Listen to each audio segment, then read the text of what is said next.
জাতীয় বিপ্লব ও সংহতি দিবস আজ ইতিহাসের মোড় ঘোরানোর দিন বহুদলীয় গণতন্ত্রের সূচনা করেন জিয়াউর রহমান। বাংলাদেশ পেল একজন সহজ সরল সৈনিক দেশপ্রেমিক রাষ্ট্রপতি যিনি সততা এবং দেশপ্রেমের উদাহরণ হয়ে রয়েছেন আজও। কিছু দল আন্দোলন ঘেরাও কর্মসূচির মাধ্যমে নির্বাচন পেছাতে চায় অভিযোগ মির্জা ফখরুলের। নির্বাচনের দিনই দিতে হবে গণভোট। নভেম্বরে গণভোট ও জাতীয় সনদ বাস্তবায়নের আদেশ জারির দাবি জামায়াতের ৫ দফা বাস্তবায়নের প্রধান উপদেষ্টাকে স্মারকলিপি।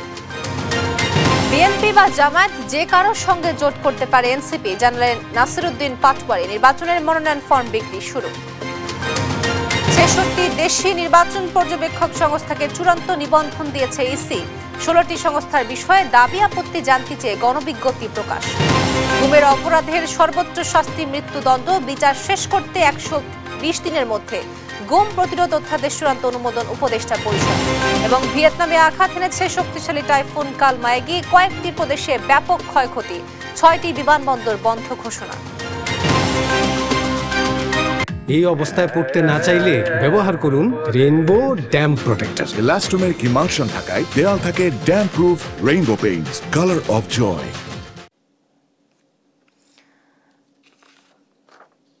দেখছিলেন সংবাদ শিরোনাম। পুরো খবর জুড়ে আপনাদের সঙ্গে আছি আমি তোয়া আফরোজ। এবার বিস্তারিত। স্বাধীন দেশে নতুন করে স্বাধীনতা ফিরে পাওয়ার ঐতিহাসিক সিপাহী জনতার বিপ্লব দিবস আজ। এক নেতার এক দেশ, এই চিন্তার শিকল ভেঙে বহুদলীয় গণতন্ত্রের যাত্রা শুরু হয় ৭ নভেম্বর, যার প্রবক্তা শহীদ রাষ্ট্রপতি জিয়াউর রহমান। ক্ষণজন্মা এই বীরের হাত ধরেই স্বাধীনতার ৪ বছর পর দেশের শিক্ষা, অর্থনীতি, কৃষি, বৈদেশিক মুদ্রা আহরণের চাকা ঘুরতে শুরু করে। ফরক বাবু রিপোর্টে বিস্তারিত।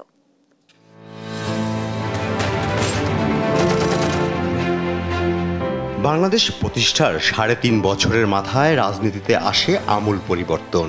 বছরটি ৭ নভেম্বর ১৯৭৫। স্বাধীন বাংলাদেশে জনগণ এবং সৈনিকদের স্বতঃস্ফূর্ত বিপ্লবের মাধ্যমে দেশের সার্বভৌমত্ব রক্ষায় গৌরবদীপ্ত মহান দিন। দেশের কঠিনতম ক্রান্তিকালে সর্বস্তরের জনগণের অনাবিল ভালোবাসা আর প্রত্যাশার স্বপ্নপুরুষ হিসেবে আবির্ভূত হন মেজর জেনারেল জিয়াউর রহমান। আমরা জাতীয় জীবনে এক নতুন অধ্যায়ের সূত্রপাত করতে যাচ্ছি। তিনি সেই মেজর জিয়া ১৯৭১ সালে নেতৃত্বহীন জাতির সামনে অসীম সাহসে বিদ্রোহী কণ্ঠে ঘোষণা করেন বাংলাদেশের স্বাধীনতা।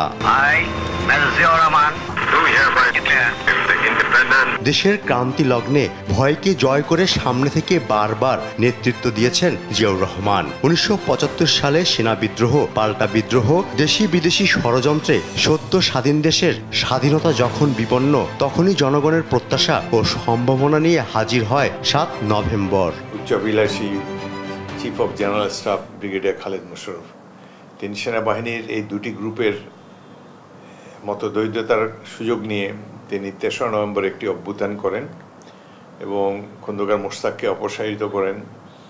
আওয়ামী লীগের পার্লামেন্ট ভেঙে দেন, আওয়ামী লীগের মন্ত্রিসভা ভেঙে দেন। কিন্তু জনমনে একটি ধারণা জন্ম নেয় যে যেহেতু শেখ মুজিব ভারতপন্থী ছিলেন, তাকে উৎখাত করেছে খন্দকার মোশতাক। সেই খন্দকার মোশতাককে যিনি অভ্যুত্থানের মাধ্যমে সরিয়েছেন তিনি বোধহয় আওয়ামী লীগপন্থী বা ভারতপন্থী, এই ধারণাটা জনগণের মনে দৃঢ় বদ্ধমূল হয়। ওই দিন দেশের মানুষ ঐক্যবদ্ধ হয়ে সফল করে সিপাহী জনতার অবিস্মরণীয় বিপ্লব। বিশ্ব তাকিয়ে দেখে সার্বভৌমত্ব ও স্বাধীনতার প্রশ্নে কতটা ঐক্যবদ্ধ বাঙালি।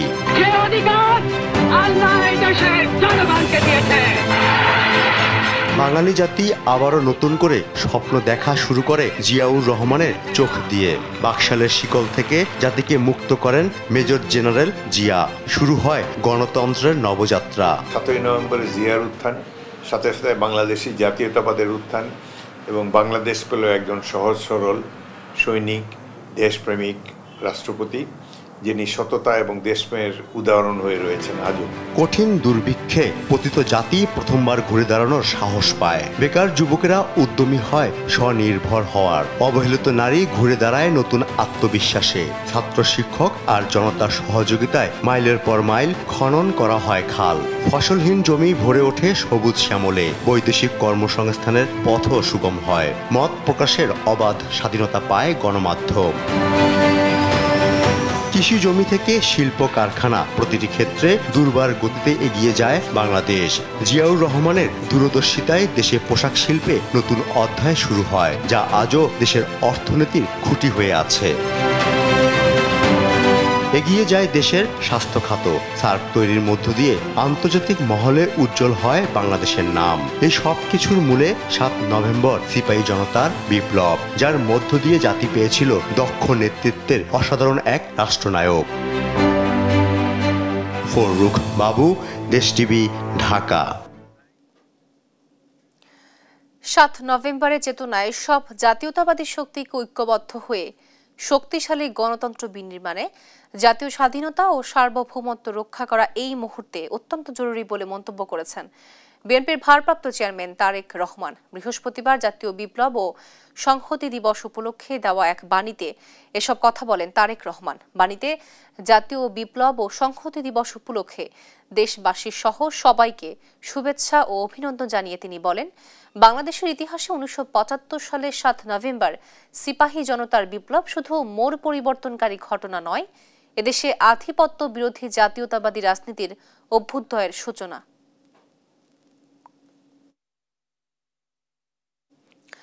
টালবাহানা না করে দ্রুত নির্বাচনী শিডিউল ঘোষণা করতে অন্তর্বর্তী সরকারের প্রতি আহ্বান জানিয়েছেন বিএনপির মহাসচিব মির্জা ফখরুল ইসলাম আলমগীর। বলেন, অন্যথায় ব্যর্থ সরকার হিসাবে চিহ্নিত হবেন।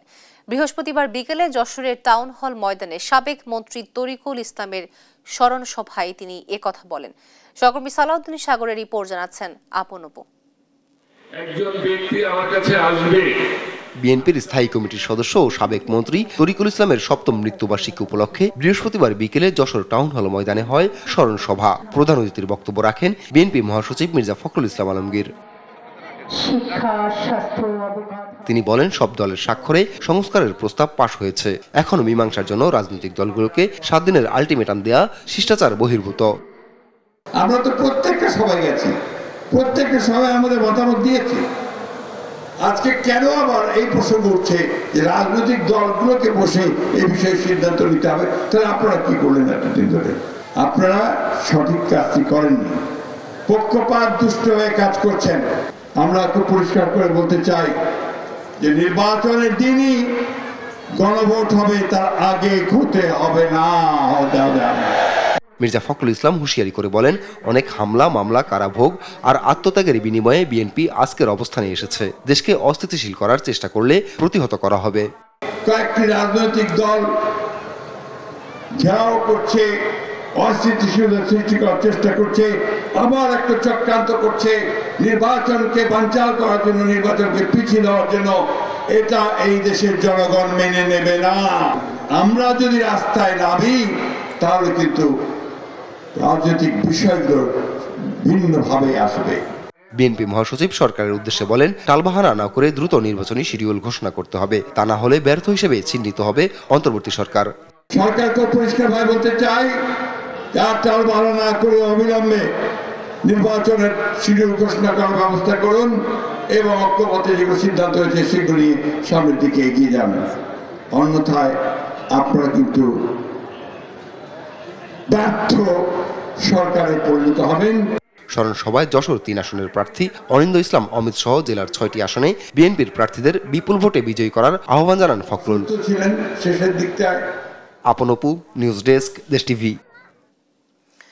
নির্বাচনকে বিলম্বিত করার ষড়যন্ত্র চলছে বলে অভিযোগ করেছেন বিএনপির স্থায়ী কমিটির সদস্য খন্দকার মোশাররফ হোসেন।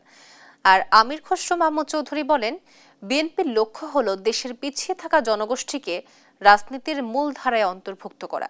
বৃহস্পতিবার রাজধানীতে এক অনুষ্ঠানে সব কথা বলেন তারা। নিয়াজ মোর্শেদের রিপোর্ট জানাচ্ছেন আলী আকাশ আকাশ। রাজধানীর একটি হোটেলে ঢাকা ফোরাম আয়োজন করে reimagining Bangladesh political features book analysis on Tarique Rahman politics and policies শীর্ষক এই আলোচনার।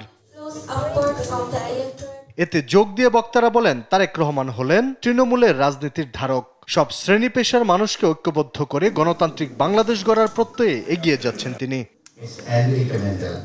আলোচনা সভায় বিএনপির স্থায়ী কমিটির সদস্য আমির খসরু মাহমুদ চৌধুরী বলেন, সবার অংশগ্রহণে অন্তর্ভুক্তিমূলক রাজনৈতিক কাঠামো তৈরি করতে চায় বিএনপি।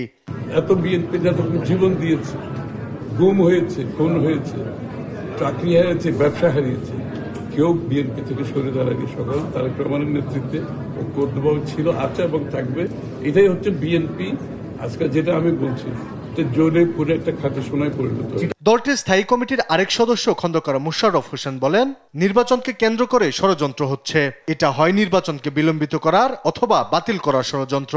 এছাড়াও আরো অনেক কিছুর ব্যাপারে এই নির্বাচনকে কেন্দ্র করে ষড়যন্ত্র হচ্ছে।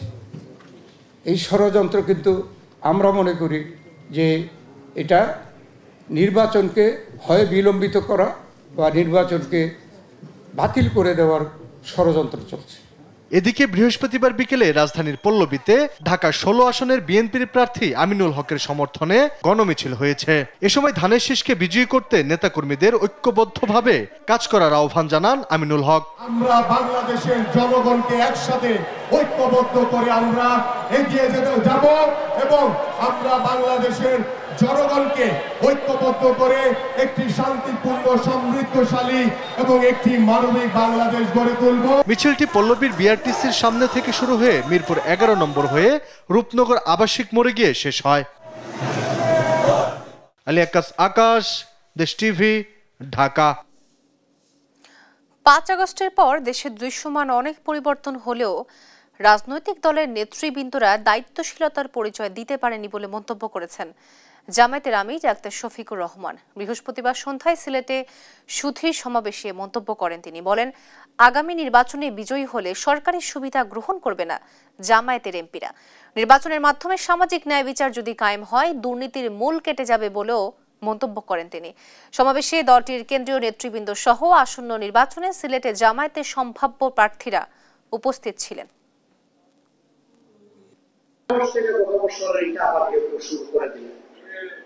আমরা পাবলিকলি বলার আগে তাদেরকে নিয়ে বসেছি, দেশে অবস্থানগত শীর্ষ নেতাদেরকে নিয়ে বসেছি, জোর হাত করে বলেছি 15.5 বছর আমরা কেউ কম মজবুত ছিলাম না, আপনারাও ছিলেন, আমরাও ছিলাম। এই কাজগুলো বন্ধ করুন। রাজনৈতিক দলগুলা অনেকেই নিজেদের দায়িত্বশীলতার পরিচয় দিতে পারলেন না। জুলাইয়ের অর্জন রক্ষায় প্রয়োজনে আবারও রক্ত দেওয়ার ঘোষণা দিয়েছেন জামায়াতে ইসলামীর নায়েবে আমির সৈয়দ আব্দুল্লাহ মোহাম্মদ তাহের। বৃহস্পতিবার রাজধানীর পুরানো পল্টনে যমুনা অভিমুখে গণমিছিল পূর্ব সমাবেশে কথা বলেন তিনি। 8 দলের 5 দফা দাবি না মানলে আগামী 11 নভেম্বর মহাসমাবেশের ঘোষণাও দেওয়া হয়। হাসান আল মাহমুদের রিপোর্ট। একই মিছিল, অংশগ্রহণকারীদের হাতে দাড়িপাল্লা, হাত পাকা সহ একাধিক দলের নির্বাচনী প্রতীক। যুগপথ আন্দোলন, ঘরোয়া আলোচনা শেষে এবার জোটবদ্ধভাবে মাঠে জামায়াত ইসলামী সহ সমমনা 8 দল। জুলাই সনদের আইনি ভিত্তি, পিআর পদ্ধতিতে নির্বাচন ও গণহত্যার বিচার সহ 5 দফা দাবিতে গড়ে ওঠা আন্দোলন রূপ নিয়েছে রাজনৈতিক জোটে। বৃহস্পতিবার প্রধান উপদেষ্টার কার্যালয়ে স্মারকলিপি প্রদান ও গণমিছিলের মধ্য দিয়ে আনুষ্ঠানিক আত্মপ্রকাশ করল নতুন এই জোট। পুরানা পল্টনে মিছিল পূর্ব সমাবেশে কথা বলেন জোট নেতারা। দাবি জানান, নভেম্বরের মধ্যে হতে হবে গণভোট। জাতীয় নির্বাচনের পূর্বে গণভোট আয়োজন করতে হবে। নির্বাচনের সাথে গণভোট হবে না, একসাথে তফসিল হবে না। অবিলম্বে গণভোটের তারিখ ঘোষণা করুন। কোন ধানাই পানায় আমরা চাই না। জামায়াতের নায়েবে আমির সৈয়দ আব্দুল্লাহ মোহাম্মদ তাহের বলেন, রক্ত দিয়ে হলেও জুলাইয়ের অর্জন ধরে রাখা হবে। দাবি না মানলে কঠোর হওয়ার হুঁশিয়ারিও দেন তিনি। চালাকি করলেও আমরা তার প্রতিবাদে আমাদের দাবি আদায় করার পন্থা আবিষ্কার করব ইনশাআল্লাহ। আমরা এখনো নিয়মতান্ত্রিক আন্দোলনে আছি। সোজা আঙ্গুলে যদি কি না ওঠে আঙ্গুল বাঁকা করব, প্রয়োজনে আবার জীবন দেব, আমাদের জুলাইয়ের অর্জনকে ব্যর্থ হতে দেব না। পরে মৎস্য ভবন এলাকায় মিছিল আটকে দেয় পুলিশ, সেখানেই অবস্থান নেন নেতাকর্মীরা। পরে 9 সদস্যের একটি প্রতিনিধি দল প্রধান উপদেষ্টার কার্যালয়ে গিয়ে স্মারকলিপি দেয়। ফিরে এসে কথা বলেন জামাতের সেক্রেটারি জেনারেল মিয়া গোলাম পরোয়ার। দাবি না মানলে 11 নভেম্বর মহাসমাবেশের ঘোষণা দেন তিনি। মহাসমাবেশ ঢাকায় লক্ষ লক্ষ জনতার পদভারে মুখরিত হবার আগে আপনারা আমাদের এই 5 দফা দাবি মেনে নিয়ে জুলাই সনদের এই গণ আকাঙ্ক্ষার প্রতি সম্মান প্রদর্শন করুন। তা না হলে 11 তারিখে রাজধানী ঢাকার চিত্র ভিন্ন হবে ইনশাআল্লাহ। বিশেষ কোনো দলের আধিপত্য আর মেনে নেওয়া হবে না বলেও জানান গোলাম পরোয়ার। দাবির প্রতি সম্মান প্রদর্শন করে হাসান আল মাহমুদ, দেশ টিভি, ঢাকা। শুরু হলো জাতীয় নাগরিক পার্টি এনসিপির মনোনয়ন ফর্ম বিক্রি। ফর্মের মূল্য 10,000 টাকা। তবে জুলাই আহত শ্রমিক, কৃষক, কুলি মজুদদের জন্য ফি 2,000 টাকা বলে জানিয়েছেন দলের মুখ্য সমন্বয়ক নাসির উদ্দিন পাটোয়ারি। জানান, জুলাই সনদ সংস্কার বাস্তবায়নের পক্ষে যদি বিএনপি জামায়াত থাকে তবে তাদের যে কোনো এক দলের সঙ্গে জোট হতে পারে। এছাড়া এনসিপি, গণ অধিকার পরিষদ, এবি পার্টি ও গণতন্ত্র মঞ্চের 6টি দল মিলে নয় দলীয় জোট গঠনের সম্ভাবনার কথাও জানান তিনি। আরও জানাচ্ছেন জান্নাতুল মোহনা। শুরু হলো এনসিপির মনোনয়ন বিতরণ কার্যক্রম, যেখানে প্রাধান্য পাবে জনসমর্থিত জনপ্রতিনিধিরা। বৃহস্পতিবার সন্ধ্যায় সংবাদ সম্মেলনে দলের মুখ্য সমন্বয়ক জানান, 3 ভাবে আগ্রহী ব্যক্তি সংগ্রহ করতে পারবেন মনোনয়ন। ফর্মটা রয়েছে সেটার আমরা মূল্য রেখেছি 10,000 টাকা। তবে জুলাই আহত এবং যারা শ্রমিক, কৃষক, কুলি মজুর রয়েছেন আমরা তাদেরকেও সংসদের এই প্রক্রিয়াতে অংশগ্রহণ করতে চাই। সেই ক্ষেত্রে তাদের জন্য আমরা ফর্ম, যেটা আবেদন ফর্ম, এটা নটটা একদম ফাইনাল নমিনেশন ফর্ম, সেটা ফি রেখেছি আমরা 2,000 টাকা। তা আমাদের এই কার্যক্রম বাছাই প্রক্রিয়াটা 13 তারিখ পর্যন্ত চলবে, আমরা ওপেন রাখবো এবং 15 তারিখে আমরা প্রাথমিক যে তালিকা সেটা প্রকাশ করব। পরে এক প্রশ্নের জবাবে 9 দলের সঙ্গে রাজনৈতিক জোটের কথা জানান নাসির উদ্দিন পাটোয়ারি। তবে জুলাই সনদ ও সংস্কার বাস্তবায়নের পক্ষে বিএনপি বা জামায়াত থাকলে যে কোনো এক দলের সঙ্গে নির্বাচনী জোটের সম্ভাবনা রয়েছে। জোট প্রশ্নে 9 দলের আমাদের একটি পলিটিক্যাল জোট হওয়ার সম্ভাবনা রয়েছে। বিএনপি এবং জামায়াত ইসলাম যদি সংস্কার প্রক্রিয়াগুলো একটি জায়গাতে আসে এবং তারা যদি সংস্কারের ভবিষ্যতে বাস্তবায়ন করবে এ মর্মে প্রতিশ্রুতি দেয়, তাহলে বিএনপি অথবা জামায়াত যে কারোর সাথে আমাদের জোট হতে পারে। সমালোচনা করেন জামায়াত ও বিএনপি মুখোমুখি অবস্থানে। জুলাই সনদ ঘিরে সরকার রাজনৈতিক দলগুলোর কোর্টে বল দেওয়ার পরও সিদ্ধান্ত নিতে না পারা লজ্জার বলে মন্তব্য করেন তিনি। বিএনপি অলরেডি সংঘাত শুরু করে দিয়েছে, জামায়াত মাঠে নেমেছে। আসলে বাংলাদেশ কোন সংঘাতের দিকে যাচ্ছে আমাদের জানা নেই। আমরা ইতিমধ্যে 2 দলের সাথে আলোচনা চালাচ্ছি যে একটি সমাধানে পৌঁছার জন্য। এর আগে প্রার্থিতা নিয়ে তাসনিম জারা বলেন, সবচেয়ে যোগ্য প্রার্থীকে মনোনয়ন দেবে এনসিপি। জান্নাতুল মোহনা, দেশ টিভি, ঢাকা। ত্রয়োদশ জাতীয় সংসদ নির্বাচনের জন্য 66 দেশি পর্যবেক্ষক সংস্থাকে চূড়ান্ত নিবন্ধন দিয়েছে নির্বাচন কমিশন। এছাড়া আরও 16টি সংস্থার বিষয়ে দাবি আপত্তি জানতে চেয়ে 15ই কার্যদিবসের মধ্যে সময় দিয়ে গণবিজ্ঞপ্তি প্রকাশ করেছে ইসি। বৃহস্পতিবার ইসির জনসংযোগ পরিচালক রুহুল আমিন মল্লিকের সই করা এক সংবাদ বিজ্ঞপ্তিতে এ তথ্য জানানো হয়। এতে বলা হয়, আগামী 5 বছরের জন্য নিবন্ধন পেয়েছে তারা।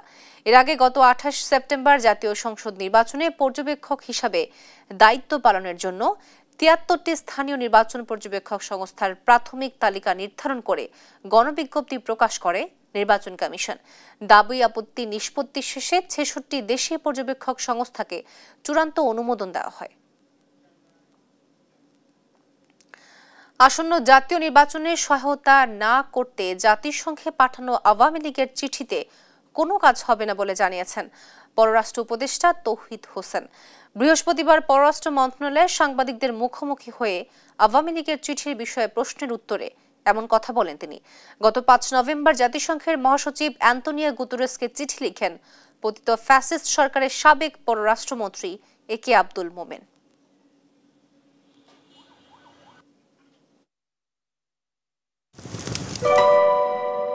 Wow.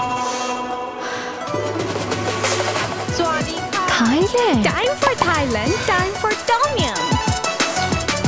Introducing Doodles, Tom Yum Shrimp Noodles. Doodles খান নাই তো noodles খান নাই। গুমের সর্বোচ্চ শাস্তি মৃত্যুদণ্ড এবং এর বিচার কাজ 120 দিনের মধ্যে শেষ করার বাধ্যবাধকতা রেখে গুম প্রতিরোধ প্রতিকার অধ্যাদেশের অনুমোদন দিয়েছে উপদেষ্টা পরিষদ। বৃহস্পতিবার দুপুরে রাজধানীর ফরেন সার্ভিস একাডেমিতে সংবাদ সম্মেলনে এ তথ্য জানান প্রধান উপদেষ্টার প্রেস সচিব শফিকুল আলম। তাইফুর রহমান তুহিনের রিপোর্ট জানাচ্ছেন তামিম মাহবুব।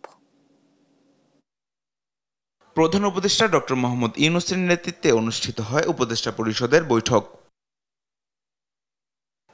শেষে দুপুরে রাজধানীর ফরেন সার্ভিস একাডেমিতে সংবাদ সম্মেলন করে বিস্তারিত তুলে ধরেন প্রধান উপদেষ্টার প্রেস সচিব শফিকুল আলম। বলেন, গুমের সর্বোচ্চ শাস্তি মৃত্যুদণ্ড এবং এর বিচার কাজ 120 দিনের মধ্যে শেষ করার বাধ্যবাধকতা রেখে গুম প্রতিরোধ ও প্রতিকার অধ্যাদেশ এর অনুমোদন দিয়েছে উপদেষ্টা পরিষদ। গুম প্রতিরোধ এবং প্রতিরোধ অধ্যাদেশ 2025-এর চূড়ান্ত অনুমোদন হয়েছে। এই অধ্যাদেশে গুমকে সংজ্ঞায়নের পাশাপাশি চলমান অপরাধ মানে কন্টিনিউম অফেন্স হিসাবে বিবেচনা করে মৃত্যুদণ্ড সহ কঠোর শাস্তির বিধান রাখা হয়েছে। জানান, ভুক্তভোগী ও সাক্ষীদের নিরাপত্তা, ক্ষতিপূরণ, আইনি সহায়তা এবং পরিচয় সুরক্ষার বিষয়েও বিশেষ বিধান সংযোজন করা হয়েছে। গুম প্রতিরোধ, প্রতিকার ও সুরক্ষার লক্ষ্যে বিশেষ ট্রাইব্যুনাল গঠন, অভিযোগ গঠনের 120 দিনের মধ্যে বিচার সম্পন্নের বাধ্যবাধকতা, ভুক্তভোগী, তথ্য প্রচারকারী ও সাক্ষীর অধিকার সুরক্ষা, ক্ষতিপূরণ এবং আইনগত সহায়তার নিশ্চয়তা প্রদান সংক্রান্ত বিধান অন্তর্ভুক্ত করা হয়েছে। এছাড়াও সরবরাহ ব্যবস্থাপনা ও পরিবহন খাত আধুনিকায়ন করতে জাতীয় লজিস্টিক নীতির চূড়ান্ত অনুমোদনও দেওয়া হয়েছে বলে জানান শফিকুল আলম। তামিম মাহবুব, দেশ টিভি, ঢাকা। মালয়েশিয়ায় শ্রমিক পাঠানোর নামে 525 কোটি 22 লাখ টাকা আত্মসাতের অভিযোগ প্রমাণিত হওয়ায় 6 এজেন্সির বিরুদ্ধে এবার মামলা করেছে দুর্নীতি দমন কমিশন দুদক। সংস্থাটির মহাপরিচালক জানান, আরও বেশ কিছু রিক্রুটিং এজেন্সির বিরুদ্ধে মামলার প্রস্তুতি নিচ্ছেন তারা।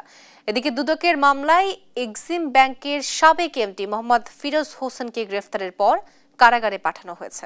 ফজদা আদিত্যের রিপোর্ট। প্রবাসী রেমিটেন্স যোদ্ধাদের পথ চলা শুরু হয় সিন্ডিকেটের প্রতারণায়। মালয়েশিয়ায় সরকার নির্ধারিত খরচ ৭৯,০০০ টাকা হলেও দালাল এজেন্সিগুলো মাথাপ্রতি আদায় করে 4.5 থেকে 5 লাখ টাকা। এমন প্রায় 101টি রিক্রুটিং এজেন্সির বিরুদ্ধে অনুসন্ধান শুরু করে দুর্নীতি দমন কমিশন। বেশ কিছু রিক্রুটিং এজেন্সির বিরুদ্ধে এরই মধ্যে মামলাও করেছে সংস্থাটি। এবার চলমান অনুসন্ধানে শ্রমিক প্রেরণের নামে 525 কোটি 22 লাখ টাকা আত্মসাতের অভিযোগ প্রমাণিত হওয়ায় আরও 6 রিক্রুটিং এজেন্সির বিরুদ্ধে বৃহস্পতিবার মামলা করে দুর্নীতি দমন কমিশন। 525 কোটি 22 লক্ষ 97,500 টাকা আত্মসাৎ এবং বিদেশে পাচার, স্থানান্তর, রূপান্তর এবং হস্তান্তর করার অপরাধ প্রমাণিত হয়। মামলা রুজুর সিদ্ধান্ত গৃহীত হয়েছে। এদিকে 857 কোটি টাকার বেশি আত্মসাৎ ও মানি লন্ডারিং এর অভিযোগে দুদকের করা মামলার আসামি এক্সিম ব্যাংকের সাবেক এমডি মোহাম্মদ ফিরোজ হোসেনকে গ্রেফতার করেছে দুদক। পরে আদালতের মাধ্যমে তাকে কারাগারে পাঠানো হয়। ইতিপূর্বে জনাব মোহাম্মদ ফিরোজ হোসেন সহ 21 জনের বিরুদ্ধে মামলা রুজু করা হয়েছিল। উক্ত মামলার এজাহার নামীয় আসামি জনাব মোহাম্মদ ফিরোজ হোসেন সাবেক ব্যবস্থাপনা পরিচালককে আজকে গ্রেফতার করা হয়েছে। দুদক মহাপরিচালক জানান, সংস্থাটির আবেদনের প্রেক্ষিতে সাবেক সেনা কর্মকর্তা ব্রিগেডিয়ার জেনারেল সেলিম মাহমুদ চৌধুরীর বিরুদ্ধে দেশ ত্যাগে নিষেধাজ্ঞা দিয়েছে আদালত। বিদেশ গমনে নিষেধাজ্ঞা প্রদান করা হয়েছে। ফজলে আদিত্য, দেশ টিভি, ঢাকা। উদ্বেগজনক হারে বেড়েছে দেশের প্রাথমিক ও মাধ্যমিক পর্যায়ে ঝরে পড়ার হার। ইউনেস্কোর এক গবেষণার প্রতিবেদনে উঠে আসে তথ্য। মৌলিক দক্ষতা অর্জনে ব্যর্থ হলে শুধু শিশুদের ওপর নয়, দেশের জিডিপিতেও এর বিরূপ প্রভাব পড়ে। প্রতিবেদনে দেখা যায় 2023 সালে প্রাথমিক শিক্ষায় ঝরে পড়ার হার 13.95%, আর মাধ্যমিক শিক্ষায় এই হার 32.85%। কোনো কোনো ক্ষেত্রে এই হার পৌঁছে 50%। এ নিয়ে বৃহস্পতিবার বিকেলে রাজধানীতে সিপিডি কার্যালয়ে এক গোলটেবিল বৈঠকে বক্তারা বলেন, শিশু শ্রম থেকে অনেক অভিভাবকরা সরে আসলেও শিক্ষার গুরুত্ব না বুঝতে পারায় এক পর্যায়ে শিক্ষা বিমুখ হয়ে পড়েন তারা। শিক্ষায় আসছেই না, সেটার মূল্য বলা হচ্ছে কত বাংলাদেশে 11% জিডিপি লস। আর শিক্ষায় আসছে কিন্তু যথেষ্ট স্কিল দক্ষতা অর্জন করছে না, সেটার মূল্য অনেক বেশি। টিচারদেরকে আমরা একেবারে বলির পাঠা করে রাখছি যে এরা আসলে শিক্ষাটা দিতে চায় না। তাদেরকেও যে স্যার আসলে ভ্যালু করা দরকার, societal value as well as monetary value, সেই জায়গাগুলো স্যার একেবারে আমার কাছে মনে হয় যে ভাববার বিষয় আছে। জয়পুরহাট রেলওয়ে স্টেশনে এক যাত্রীকে শারীরিকভাবে লাঞ্ছিত করার অভিযোগ উঠেছে হেড বুকিং সহকারী মনিরুল করিম মুনের বিরুদ্ধে। এমন ঘটনায় ক্ষুব্ধ স্টেশন সাধারণ যাত্রী ও স্থানীয়রা। এ বিষয়ে রেলওয়ে পশ্চিমাঞ্চলের মহাব্যবস্থাপকের কাছে লিখিত অভিযোগ দিয়েছেন ভুক্তভোগী যাত্রী। তদন্ত করে ব্যবস্থা নেওয়ার আশ্বাস দিয়েছেন রেল কর্তৃপক্ষ। রেজাল করিম রেজা রিপোর্ট জানাচ্ছেন আপন আপু। ট্রেনের টিকিট কাটতে গিয়ে ভাঙতি টাকা নিয়ে জয়পুরহাট রেল স্টেশনের হেড বুকিং সহকারী মনিরুল করিমের সঙ্গে কথা কাটাকাটি হয় জেলা শিক্ষা অফিসের কর্মচারী আব্দুর রাজ্জাকের।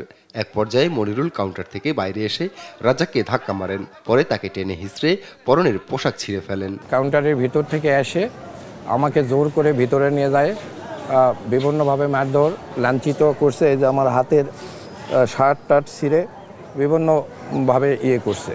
তদন্তপূর্বক এবং এইটার ব্যাপারে তাকে তার শাস্তিমূলক ব্যবস্থা গ্রহণ করা উচিত। বৃহস্পতিবার দুপুরের এমন ঘটনায় ক্ষুব্ধ অন্য যাত্রীরাও। মনিরুলের শাস্তি দাবি করেন তারা। বলতেছে তুমি এখন দাঁড়াই থাকো, ওয়েট করো। উনি বলতে কেন ওয়েট করবো, ওই কথা বলার পরে কইছে তুই এদিকে আস, বলতেছে তুমি এদিকে আসো, আসছে আইসা এদিকে আস। ভিতরে নিচে ভিতরে নিয়ে ওনাকে আটকে রাখিয়া ভিতরে নিয়ে যায় আবার মারধর করেছে। তো এটা নিয়ে বলছে আপনি গালি কি জন্য দিলেন? কয় গালি দিছি তো মারি নাই, ওকে যে কি করবো নিজেও জানে না। তবে মনিরুল মারধর ও হেনস্থার অভিযোগ অস্বীকার করে জানান সবার উপস্থিতিতে বিষয়টি মীমাংসা হয়েছে। সামগ্রিক কার্যক্রম বজায় রাখার স্বার্থে তার সঙ্গে কথা বলতে গেলে একটু ধস্তাধস্তি হয়। এক পর্যায়ে পরবর্তীতে এটা সবাই উপস্থিতিতে বিষয়টা মিউচুয়াল হয়ে যায়। জয়পুরহাট রেল স্টেশন মাস্টার জানান যাত্রীর সঙ্গে অশোভন আচরণ করা শাস্তিমূলক অপরাধ। ধাক্কা থেকে করে থাকে, মারামারি করে থাকে, সরকারি বিধি অনুযায়ী সে ভুল করছে। যাত্রী সেবা দিতে যায়, কথা অনেক বলতেই পারে যাত্রী, সেখানে আমাকে জোরপূর্বক মারামারি করতে হবে, পিটাপিটি করতে হবে, এটা আমার কাছে ভালো মনে হয় না। অভিযোগ পেলে তদন্ত করে ব্যবস্থা নেওয়ার কথা জানিয়েছেন পশ্চিমাঞ্চল রেলের মহাব্যবস্থাপক। এ ধরনের আচরণের কোনো সুযোগ নাই। সরকারি কর্মকর্তাদের অবশ্যই তাদের কথাবার্তা বা আচার আচরণের শালীন হতে হবে। আমাদের যে আচরণ বিধিমালা আছে সেই বিধিমালা অনুযায়ী আচরণ করতে হবে। আমাদের কাছে লিখিতভাবে জানানো হয়, তাহলে আমরা এটার বিষয়ে আমরা ব্যবস্থা নেব। স্টেশনে হয়রানি বন্ধে কার্যকর ব্যবস্থা নেওয়ার দাবি যাত্রী ও স্থানীয়দের। আপন আপু, নিউজ ডেস্ক, দেশ টিভি। আগামী নির্বাচনের মধ্য দিয়ে দেশের মানুষ তাদের গণতান্ত্রিক সরকার ফিরে পাবে বলে আশা প্রকাশ করেছেন সাবেক সংসদ সদস্য ঢাকাস্থ জামালপুর সমিতির সভাপতি এম রশিদুজ্জামান মিল্লাত। বৃহস্পতিবার সন্ধ্যায় রাজধানীর একটি অভিজাত হোটেলে আয়োজিত জামালপুর সমিতির নির্বাহী পরিষদের সভায় এসব কথা বলেন তিনি। সাদ আহমেদের রিপোর্ট। রাজধানীর একটি অভিজাত হোটেলে অনুষ্ঠিত হলো ঢাকাস্থ জামালপুর সমিতির নির্বাহী পরিষদের সভা। সভায় উপস্থিত ছিলেন বিএনপির কোষাধ্যক্ষ, সাবেক সংসদ সদস্য ও ঢাকাস্থ জামালপুর সমিতির সভাপতি এম রশিদুজ্জামান মিল্লাত। সভাপতির বক্তব্যে তিনি বলেন, ফ্যাসিস্ট সরকার পতনের মধ্য দিয়ে দেশ আজ গণতন্ত্রের দিকে এগিয়ে যাচ্ছে। দেশনেত্রী বেগম খালেদা জিয়া তিনি কোনো অন্যায়ের সঙ্গে নিজেকে আপোষ করেননি। মৃত্যুর সঙ্গে পাঞ্জা লড়েও তিনি বাংলাদেশের মানুষের জন্য এখানে বসে আছেন। তিনি দেশ ছেড়ে যাননি, তিনি পলায়নও করেননি। তিনি মৃত্যুর মুখে থেকেও এই গণতন্ত্রের জন্য সকল মানুষকে ঐক্যবদ্ধ করে দেশকে একটা গণতান্ত্রিক ধারায় নিয়ে যাওয়ার জন্য চেষ্টা করেছেন। বলেন, আগামী নির্বাচনের মাধ্যমে দেশের মানুষ তাদের বহুল আকাঙ্ক্ষিত গণতান্ত্রিক সরকার ফিরে পাবে। ফ্যাসিবাদ রুখতে সবাইকে ঐক্যবদ্ধভাবে কাজ করার আহ্বানও জানান তিনি। এই নির্বাচনটি অনুষ্ঠিত হওয়ার মাধ্যমে আমি মনে করি যে সারা বাংলাদেশের মানুষ আবার গণতন্ত্র ফিরে পাবে এবং জনগণের একটি সরকার গঠন হবে। জনগণের সরকার গঠন না হলে কিছুই চলে না। আগামী জাতীয় সংসদ নির্বাচনে জামালপুর 1 আসন থেকে নির্বাচিত হলে পুরো জেলার উন্নয়নে কাজ করার আশ্বাসও দেন বিএনপির কেন্দ্রীয় এই নেতা। সংসদে আসতে পারি তাহলে যাতে তাদের জন্য কাজ করতে পারি। সাদ আহমেদ, দেশ টিভি, ঢাকা। নোয়াখালী 2 আসনে বিএনপির ঘোষিত মনোনয়ন পরিবর্তনের দাবিতে বিক্ষোভ মিছিল করেছে বিএনপির জাতীয় নির্বাহী কমিটির সদস্য কাজী মফিজুর রহমানের অনুসারীরা। বৃহস্পতিবার সন্ধ্যায় উপজেলার সেনবাগে প্রতিবাদ ও বিক্ষোভ সমাবেশ অনুষ্ঠিত হয়। এ সময় বক্তারা অভিযোগ করে বলেন, বিগত দিনে সেনবাগে কোনো উন্নয়ন হয়নি, উন্নয়ন বঞ্চিত হয় সেনবাগের মানুষ। এদিকে বিএনপির মনোনীত প্রার্থীর মনোনয়ন পরিবর্তন করার দাবি জানান তারা। গেল 3 নভেম্বর বিএনপির মনোনয়ন বোর্ড নোয়াখালী 2 আসন সেনবাগে বিএনপির চেয়ারপারসনের উপদেষ্টা জয়নাল আবদিন ফারুককে মনোনয়ন দেওয়া হয়।